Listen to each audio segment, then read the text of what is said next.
నమస్తే. Air India flight కుప్పకూలిపోయింది. ఈ రోజు చరిత్రలో పేరు పెట్టి రాస్తారు.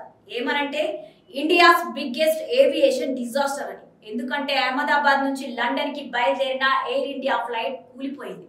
ఆ ఫ్లైట్ కింద పడ్డప్పుడు వచ్చిన శబ్దానికి ఎవరైనా బతకడం ఇంపాసిబుల్ అనిపిస్తోంది. మొత్తం ఫ్లైట్ లో ఉన్న వాళ్ళందరూ అంటే మొత్తం 241 మందితో పాటు మెడికల్ కాలేజ్ హాస్టల్ పై ఫ్లైట్ పడ్డం వల్ల 20 మందికి పైగా మెడికోలు చనిపోయారు. అయితే ఇలా జరగడం అది యాక్ట్ ఆఫ్ గాడ్ అంటారా, విమానం లోపాలు కాదా? ఒక్కసారి పూర్తిగా తెలుసుకునే ప్రయత్నం చేద్దాం. గుజరాత్ లోని అహ్మదాబాద్ నుంచి లండన్ లోని గాడ్విక్ కి ఒక ఎయిర్ ఇండియా ఫ్లైట్ స్టార్ట్ అయింది.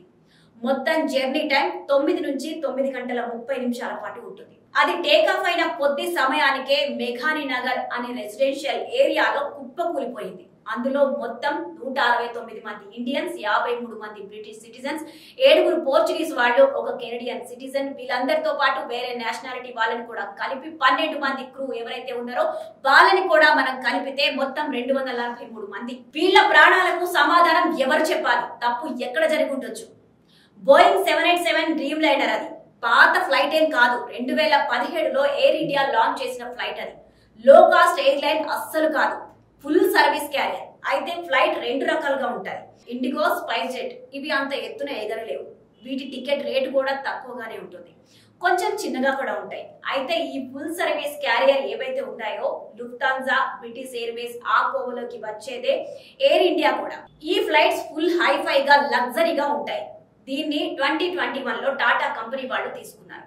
అయితే ఫ్లైట్ మధ్యాహ్నం 1:40 టేక్ ఆఫ్ అవుతుంది. గుజరాత్ నుంచి యునైటెడ్ కింగ్డమ్ కు వెళ్తుంది. లండన్ లోని గాడ్విక్ దీని డెస్టినేషన్. సుమారు 9:30 ప్రయాణం, 6859 కిలోమీటర్లు. డైలీ సర్వీస్ ఫ్లైట్ అన్నమాట. ఈ ఫ్లైట్ కి కెప్టెన్ గా సుమిత్ సబర్వాల్. ఈయన కమర్షియల్ గా 8200 ఫ్లయింగ్ అవర్స్ టైం ఉంది. వెదర్ బాగాలేకపోయినా, ఉరుములు మెరుపులు ఉన్నా ఇలాంటి ఎక్స్పీరియన్స్ ఉన్న కెప్టెన్ బాగా flight నడపగలుగుతారు.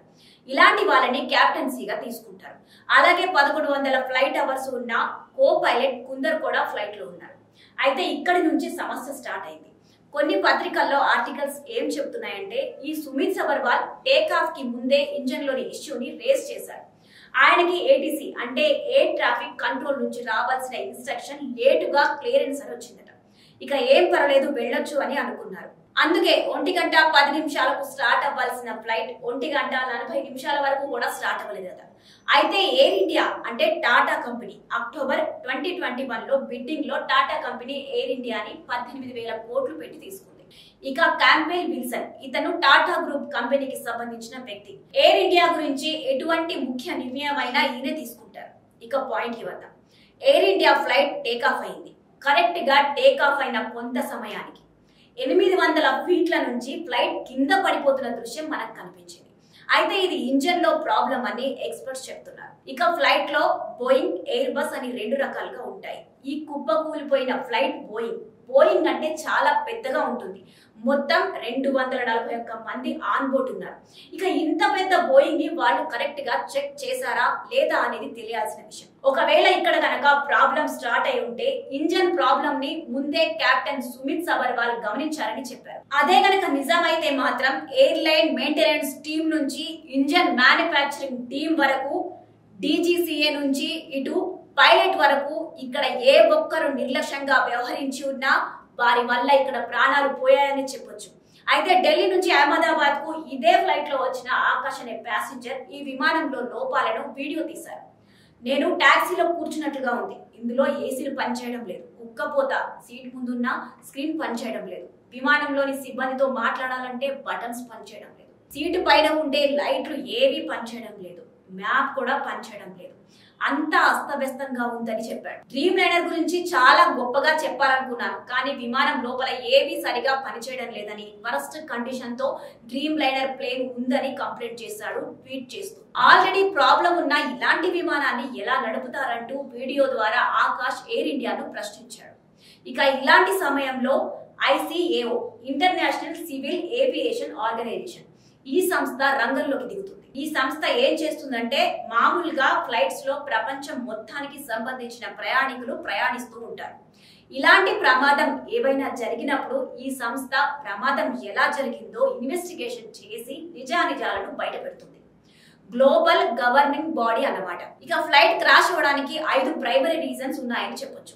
Engine failure. Captain Sumit Sabharwal ఏసీటీకి చెప్పారని వార్తలు బయటకు వస్తున్నాయి. ఏవైతే ఉన్నాయో ఆయన చెప్పినట్టు ఇంజన్ ఫెయిల్ అయ్యి ఈ ప్రమాదం జరిగి ఉండొచ్చు. అలా ఫ్లైట్ కి 2 ఇంజన్లు ఉంటాయి.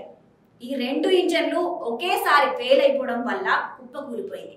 లేదంటే ఒక ఇంజన్ ఫెయిల్ అయ్యి రెండోది పనిచేసి ఉంటే ఫ్లైట్ అలాగే ముందుకు దూసుకొని వెళ్ళిపోయేది. దీంతో ఒక కాలేజ్ కాకుండా మిగతా చుట్టుపక్కల ఏవైతే ఇళ్లు ఉన్నాయో వాటికి కూడా ప్రమాదం జరిగేది.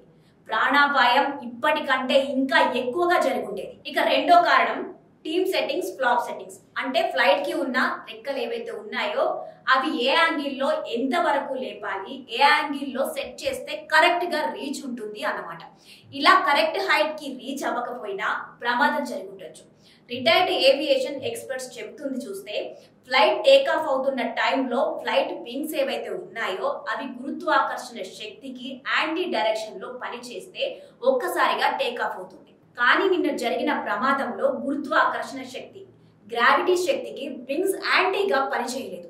గురుత్వాకర్షణ శక్తి ఫ్లైట్ వెయిట్ ఉండడం వల్ల బలంగా కిందికి లాగడం వల్ల ఫ్లైట్ ఒక్కసారిగా కుప్పకూలిపోయింది. ఇక మూడో కారణం ఓవర్ వెయిట్. మామూలుగా ఫ్లైట్ ఎక్కినప్పుడు కొన్ని రూల్స్ మనం ఫాలో అవ్వాలి. అవేంటంటే ఫ్లైట్ ఎక్కే వ్యక్తి తాను కొంత లగేజ్ మాత్రమే క్యారీ చేయాలి.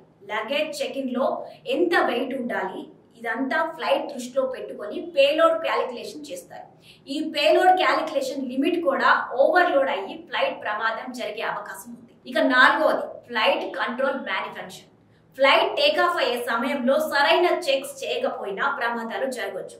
పైలట్ కు విమానం టేకాఫ్ చేసే ముందు 150 చెక్ లిస్టులను చూసుకొని ఓకే చేయాల్సి ఉంటుంది. ప్రతి విమాన సంస్థకు స్టాండర్డ్ ప్రొసీజర్ ఉంటుంది. ఇవన్నీ ఓకే అయితేనే విమానం టేకాఫ్ చేస్తారు. ఇక ఐదవది వాతావరణం. ఒకవేళ వాతావరణం అనుకూలించక ఏదైనా జరిగితే యాక్ట్ ఆఫ్ గార్డ్ గా మనం అనుకోవచ్చు.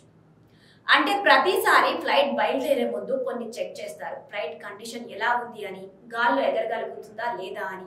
ఇదంతా షార్ట్ టర్మ్ చెకింగ్. అలాగే ప్రతి 15 నెలలకి 20 నెలలకి ఫుల్ చెకింగ్ చేస్తారు. గాల్లో ఎగిరినప్పుడు గాల్లో ఉండగలిగే సామర్థ్యం ఉందా లేదా అనేది కూడా. అలా కొన్ని లెక్కలు ఉంటాయి. వాటిని చూసి ఆ ఫ్లైట్ పై స్టాంప్ వేస్తారు. ఆ ఫ్లైట్స్ మాత్రమే ప్రయాణానికి ఉపయోగించాలి. అయితే ఇక్కడ మనం యాక్ట్ ఆఫ్ గార్డ్ అనుకోవడానికి ఆస్కారం అయితే కనిపించడం లేదు. ఇదంతా మ్యాన్ మేడ్ మిస్టేక్ లానే అనిపిస్తుంది. ఇలాంటి తప్పిదాలు జరగకుండా ఉండాలంటే ఆయా సంస్థలు అంటే ఏటీసీ కానివ్వండి, టాటా కంపెనీ కానివ్వండి, గవర్నమెంట్ కానివ్వండి ప్రజలకు సమాధానం చెప్పాల్సింది. టాటా కంపెనీ మృతుల కుటుంబాలకు కోటి రూపాయలు పారేసి భారత్ నింపుకుంటున్నారా? మన తోటి మనుషులు అంత మంది చనిపోతే మిస్టేక్ ఎక్కడ జరిగిందో తప్పక తెలియాల్సిందే.